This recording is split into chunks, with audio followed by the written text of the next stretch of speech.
नमस्कार विद्यार्थी मित्रांनो, आपला प्रश्न आहे एका ठराविक रकमेवर सरळ व्याजाचा दर पहिल्या 3 वर्षासाठी 10%, पहिल्या 3 वर्षासाठी किती 10% व पुढील 5 वर्षासाठी 9% व पुढील शिल्लक कालावधीसाठी 5% असं म्हणत आहे. जर 11 वर्षानंतर त्या रकमेवर व्याज 9,000 रुपये मिळत असेल तर त्या मुद्दलाची रक्कम काय? सगळ्यात आधी याचा फॉर्म्युला काय सर तुम्हाला सांगायचं आहे. तर सूत्र आहे आपला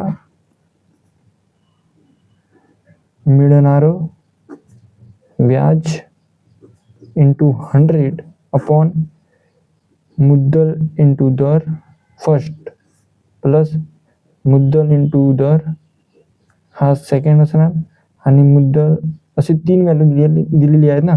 मुद्दल इंटू दर हा तिसरा असणार. तर मिळणारं व्याज किती आहे? 9,000 रुपये इंटू हा 100. पहिला मुद्दलना दर काय म्हणत आहे? 3 वर्षासाठी 10, 3 इंटू 10 प्लस दुसरं काय दिलेलं आहे? 5 वर्षासाठी 9, 5 इंटू 9 आणि तिसरं काय दिलेलं आहे? फक्त 5% दिलेलं आहे. तर 11 वर्षानंतर म्हणत आहे ना 3 म्हणजे की 3 वर्षासाठी ना 5 वर्षासाठी झालं म्हणजे की एकूण किती होणार? 8 होणार. 11 मधून 8 गेली की वाचले किती? 3. तर 3 वर्षासाठी हा 5% येणार. 3 वर्षासाठी हा 5% येणार. तर आपलं उत्तर काय येणार याच्या? 9,000 इंटू 100. याच्या उत्तर किती येणार आपला?